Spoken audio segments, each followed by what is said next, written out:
rouge flamboyant. Il a une forme régulière, un épiderme lisse, il est beau à voir.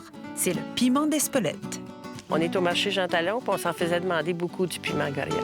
Impossible de cultiver du piment d'Espelette ailleurs qu'au Pays basque en France. C'est une appellation d'origine protégée par l'Union européenne depuis 2012. Par contre, Michel et Victoire Palardy cultivent depuis 7 ans du piment Goria de type Espelette. Il y a un de nos amis qui connaissait quelqu'un qui en possédait, puis qui nous en a amené un lot, un bon lot. On s'est dit, on va l'essayer. Pour le chef Grégory Paul, c'est un assaisonnement dont il ne peut se passer. On a décidé de faire une petite parillada qui va être un mix de fruits de mer, grillés et à la plancha, qui vont accompagner notre confit de piment d'Espelette frais. Donc là, on met des coquillages sur la plaque. Ici, le flétan. C'est très important de mettre le piment d'Espelette soit en fin de cuisson, mais pas l'utiliser dans la cuisson, pas le faire caraméliser. Parce qu'il va brûler de suite et on va perdre tout le parfum. Et ça, ce sont des piments que vous avez laissés mijoter? C'est ça, exactement. En fait, c'est le piment, quand il est frais, on l'a cuisiné avec un petit peu de tomate, oignon, huile d'olive.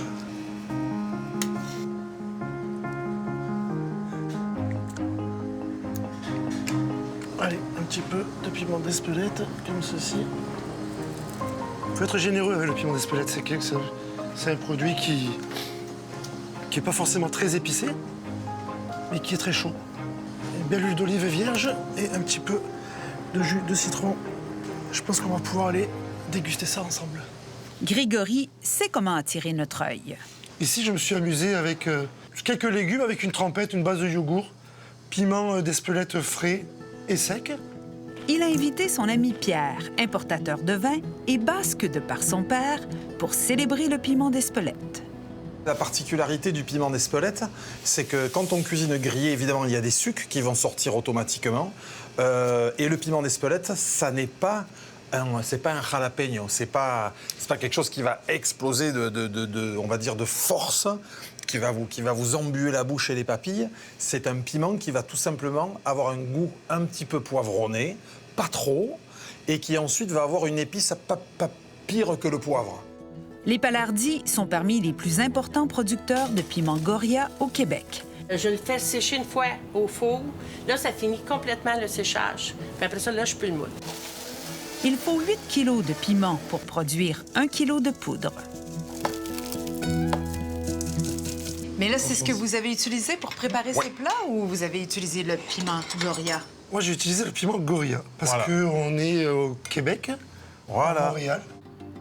C'est en Amérique du Sud que l'on trouve les plus anciennes racines de piment d'Espelette. Et c'est de là aussi que nous vient la main-d'œuvre pour le cultiver.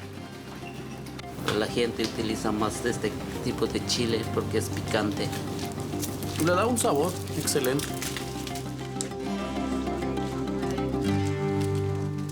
Pierre Vesperini a choisi des vins rouges pour accompagner le festin. Ce qui est génial là-dedans, c'est que le poivron va permettre de boire du rouge et non pas du blanc.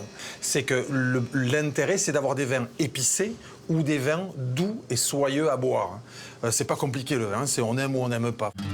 Bien avant de boire du vin rouge avec le piment, Pierre en consommait comme remède.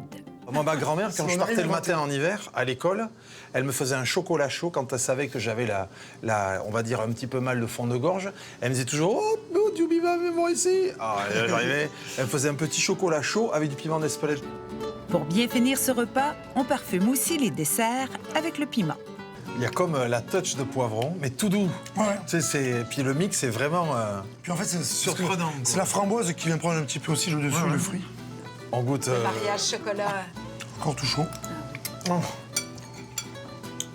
Oh merde. Guérito, hein?